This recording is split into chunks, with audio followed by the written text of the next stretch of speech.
la sabiduría y el poder de Dios. Para los llamados, tanto para los judíos como griegos, Cristo es el poder de Dios y sabiduría de Dios.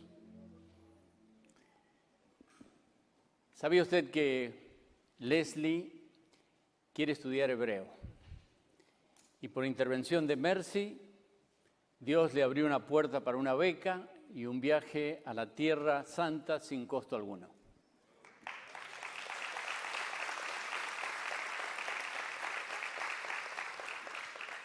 Pero la sabiduría terrenal pregunta, ¿y de qué le sirve el hebreo?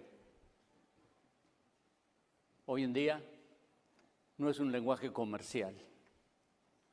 Sin embargo, la sabiduría de Dios abre puertas más allá de lo que nuestra humana naturaleza puede calcular. Y quiero hablarte precisamente de ese contraste de la sabiduría terrenal y la sabiduría de Dios, que estos primeros 6 capítulos del libro de 1 Corintios nos han informado.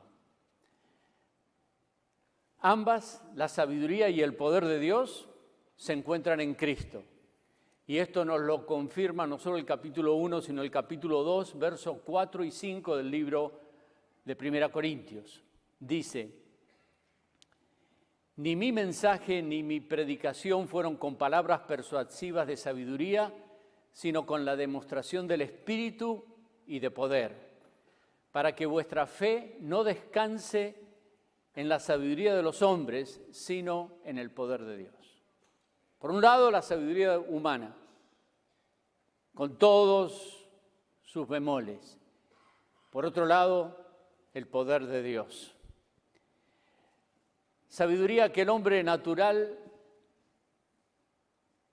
no solo no quiere, no puede entender, porque solo por el Espíritu Santo Dios puede revelarnos las cosas que ojo no vio, ni oído oyó, ni siquiera han entrado en el corazón o en la mente del ser humano. Del poder del Espíritu de Dios que toma al hombre natural y un día maravilloso, abre sus ojos, abre su corazón, se convierte en un instante de un hombre natural a un hombre espiritual porque recibe a Cristo, recibe el Espíritu de Dios. Y esto es lo que el Nuevo Testamento llama un nuevo nacimiento. Y un bebé espiritual nace en un instante, en un abrir y cerrar de ojos, cuando el Espíritu de Dios abre los ojos y el corazón de una persona que escucha la palabra de Dios. En el capítulo 3, Pablo a los sabios los llama espirituales y a los cristianos que actúan como los hombres naturales los llama niños en la fe. Niños que se enojan cuando no le dan la atención. Y que cuando se enojan toman las canicas y no juegan más. Y se van a otra iglesia.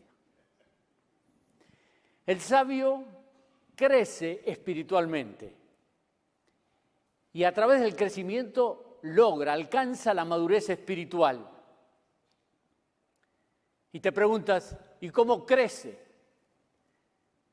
Estudia la palabra de Dios. La escucha, la lee todos los días, de lunes a viernes, 5 minutos, 5 días por semana y en 5 años toda la Biblia. Así crece el cristiano espiritual, con la palabra de Dios. Se alimenta de alimento sólido. ¿Cómo lo hace? A través de un grupo de estudio bíblico. Viene más temprano el domingo a las 10:15 porque quiere aprender el alimento sólido de la palabra de Dios. Viene los miércoles, los viernes, se juntan en grupos en muchos lugares porque están creciendo espiritualmente por medio de la palabra de Dios. En esta reunión generalmente damos la leche espiritual. Maravillosa la leche espiritual porque el bebé espiritual necesita la leche espiritual, la adoración, la alabanza, el gozo de la presencia de Dios, el transportarnos emocionalmente a la presencia de Dios, eso es maravilloso, pero no deja de ser la leche espiritual.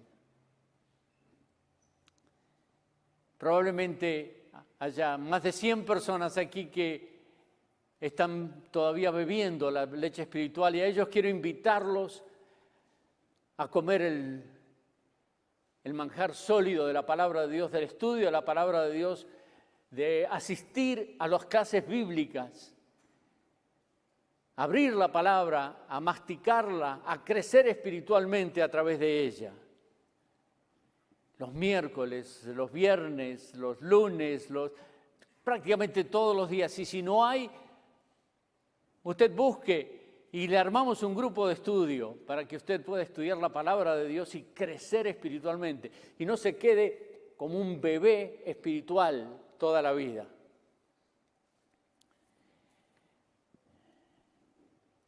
Además, Dios empieza a cambiar no solo por el crecimiento, el conocimiento de la palabra de Dios, sino nuestra propia autoimagen. Capítulo 1, verso 2, se mencionó al partir el pan.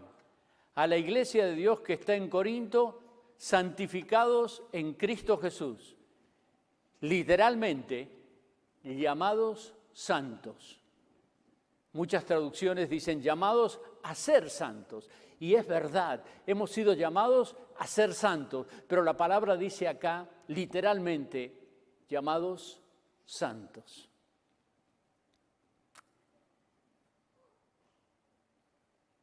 Me pregunto, ¿eran santos? Sí, eran santos. Dicen que una persona que quiere adelgazar cuelga a la vista una prenda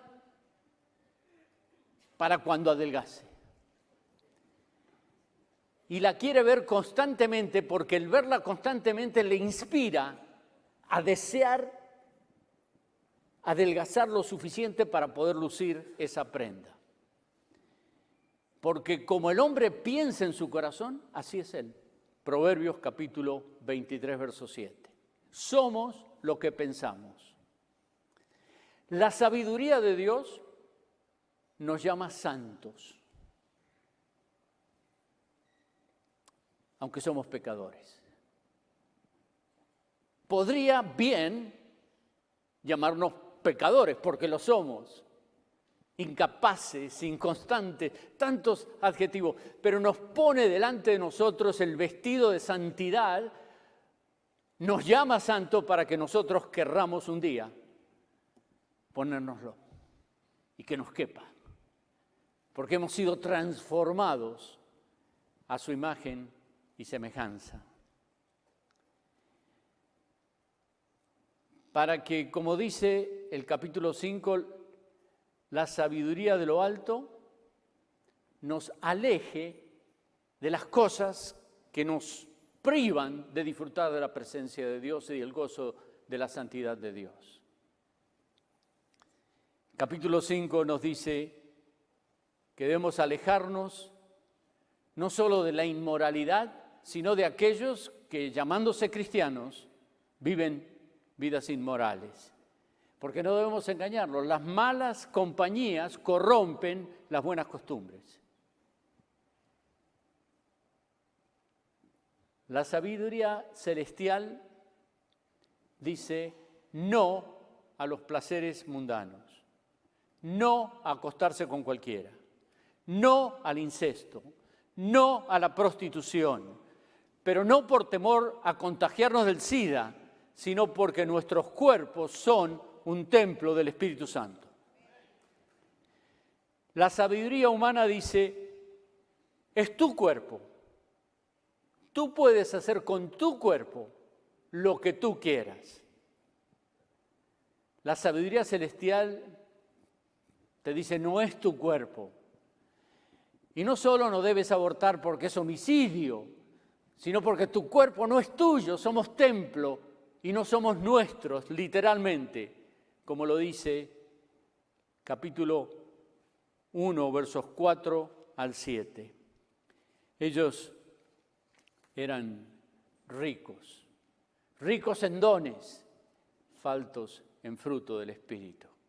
Y Pablo les dice, siempre doy gracias a Dios por vosotros, por la gracia de Dios que os fue dada en Cristo Jesús, porque en todo fuisteis enriquecidos en Él, en toda palabra y en todo conocimiento, así como en el testimonio acerca de Cristo, fue confirmado en vosotros, de manera de que nada os falta de ningún don. El sabio, espiritualmente hablando, construye su vida espiritual, no tanto en los dones, sino en el fruto del Espíritu. Y su labor recibirá recompensa en el tribunal de Cristo. La sabiduría terrenal trata de acumular todo lo que pueda aquí de riquezas terrenales. El sabio en Dios invierte en el porvenir, invierte en la eternidad, almacena sus tesoros en el cielo donde las polillas y el óxido no pueden destruir y los ladrones no pueden robar. Mateo capítulo 6, verso 20. La sabiduría terrenal dice, divide, Julio César, divide y triunfarás. En estos capítulos, la sabiduría cristiana dice lo contrario. Os ruego, hermanos, en el nombre de nuestro Señor Jesucristo, que todos os pongáis de acuerdo, que no haya divisiones entre vosotros, sino que estéis enteramente unidos en un mismo sentir y en un mismo parecer. La organización Lifeway hace un estudio cada 4 años del promedio del tiempo que los pastores sirven en una iglesia. Aunque el promedio está mejorando, comenzó en 1996 con el promedio 3.6 años, y ahora el promedio de los pastores en una iglesia es de 6 años. Quienes integramos el equipo pastoral de esta iglesia, la mayoría lo hacemos sin compensación monetaria. Cada uno de nosotros somos personas muy distintas. Hasta es posible que haya alguien que le vaya al River Plate, no sé. Precisamente la diversidad hace que un equipo esté completo, porque necesitamos mutuamente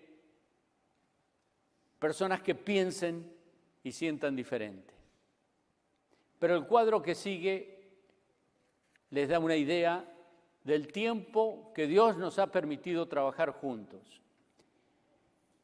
El pastor y varios de estos pastores salieron y hay un vacío en el conteo de años, no porque se fueron de la iglesia, sino porque fueron al servicio del Señor en otros lados, pero regresaron aquí. Y de la última sesión, sin contar los años anteriores, el pastor Daniel Di Césare 20 años, el pastor Juan Di Césare 16 años, el pastor Dani Domínguez 18 años, el pastor Daniel Martín 26 años, el pastor Gabriel, que recientemente se unió a la iglesia, 3 años, el pastor Hugo 37 años y un servidor casi medio siglo.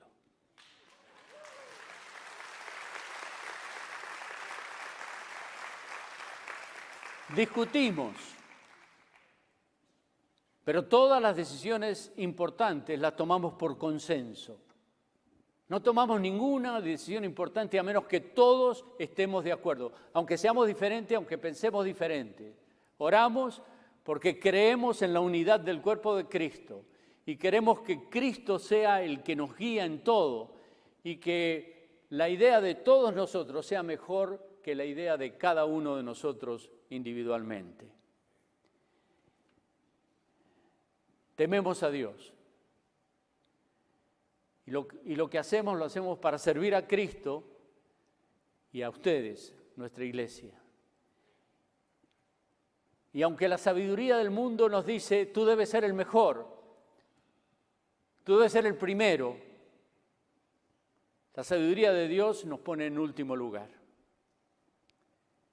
Capítulo 4, verso 1 dice, a nosotros la gente nos debe conocer como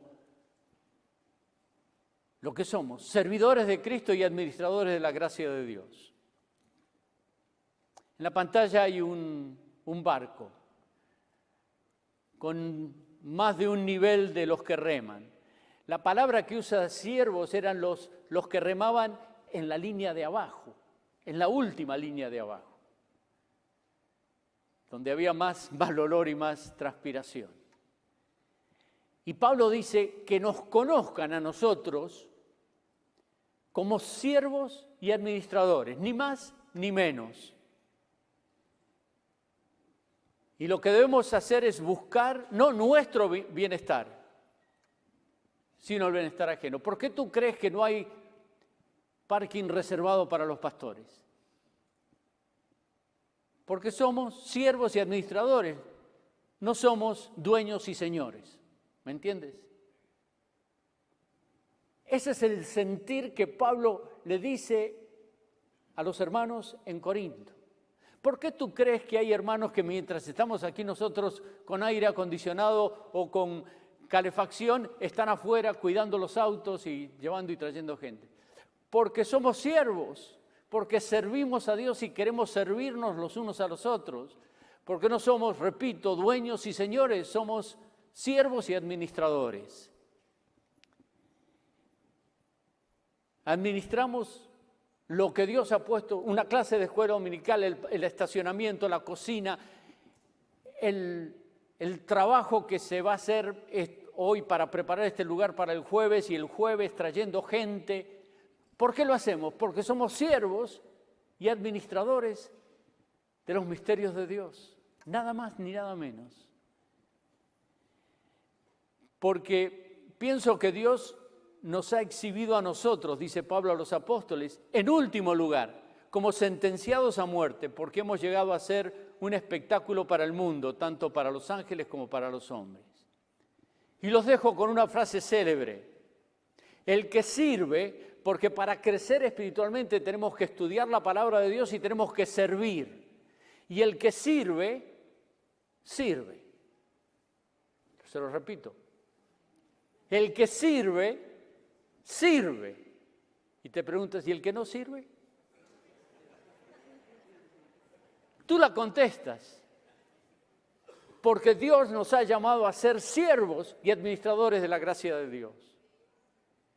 Y es una invitación para todo aquel que tiene a Cristo en su corazón y quiere que su vida cuente para el futuro eterno de otros, que vean la luz en ti y quieran subirse en este tren de la salvación. Les dice Pablo, no les escribo para avergonzarlos, al contrario, quiero darles una enseñanza porque los amo como si fueran mis hijos. Y por eso no quiero avergonzar a nadie. Pero si te calza el zapato, póntelo. Capítulo 1, versos 8 y 9, Pablo nos recuerda que Él nos confirmará hasta el fin para que seamos irreprensibles en el día de nuestro Señor Jesucristo. Y dice, porque fiel es Dios, por medio del cual fuimos llamados a la comunión por su Hijo Jesucristo. El sabio en Dios no vive esclavizado por su pasado, ni vive, como dije antes, para acumular bienes para el futuro.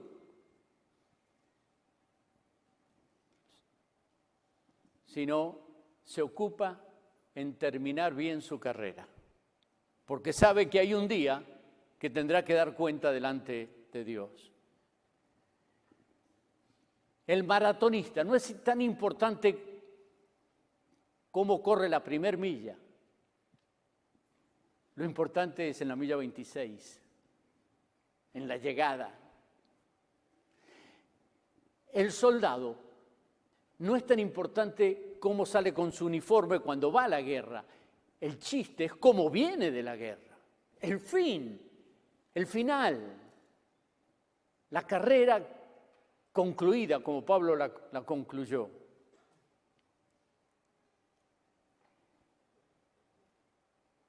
El cual también nos confirmará para que seáis irreprensibles en el día de nuestro Señor Jesucristo. Y dice, fiel es Dios. ¿Y sabes por qué voy a llegar? No porque soy fiel yo, porque fiel es Dios. ¿No sabes por qué creo que voy a terminar bien mi carrera? Porque fiel es Dios. Él me sostendrá y Él te sostendrá a ti. Eso es lo que es la fe. Porque en mí, es a saber, en mi carne no mora el bien, dijo Pablo, capítulo 7 de Romanos. Pero en Él están las fuerzas, en Él está la constancia, en Él está lo que tú y yo necesitamos para terminar bien, irreprensibles, en el día de Jesucristo. ¿Y qué diremos de la autoestima? Capítulo 1, verso 27. La sabiduría del mundo, te dice, como mencioné anteriormente, logra muchos títulos, con letras en mayúsculas después de tu nombre, para que cuando te presenten, todo el mundo sepa que tú eres alguien. Para que todos admiren tus maravillosos logros. 1 Corintios capítulo 1, versos 27 al 29, nos derrumba toda la sabiduría humana. Nos dice que Dios ha escogido lo necio de este mundo para avergonzar a los sabios. Dios ha escogido lo débil del mundo para avergonzar a lo que es fuerte. Y lo vil y lo despreciado del mundo ha escogido Dios, lo que no es, para anular lo que es, para que nadie se jacte delante de Dios. La sabiduría del mundo te dice que tienes que ser alguien. Dios te dice, no tienes que ser nada, para que Dios se lleve la gloria. Pregunta entonces, ¿dónde está el sabio? Capítulo 1, versos 20 y 21. ¿Dónde el erudito? ¿Dónde el filósofo de esta época? ¿No ha convertido Dios en locura la sabiduría de este mundo? Ya que Dios, en su sabio designio, dispuso que el mundo no lo conociera mediante la sabiduría humana, pero tuvo bien salvar mediante la locura de la predicación. Los judíos piden señales milagrosas y los gentiles buscan sabiduría, mientras nosotros predicamos al Cristo crucificado. Este mensaje es motivo de tropiezo tanto a judíos como a gentiles, pero para los que Dios ha llamado, ven, para el que Dios ha llamado, tanto judíos como gentiles, Cristo es el poder de Dios y sabiduría de Dios. La sabiduría humana te dice, usted tiene derecho a permanecer en silencio. Todo lo que diga puede y va a ser usado en contra suya en un tribunal de justicia.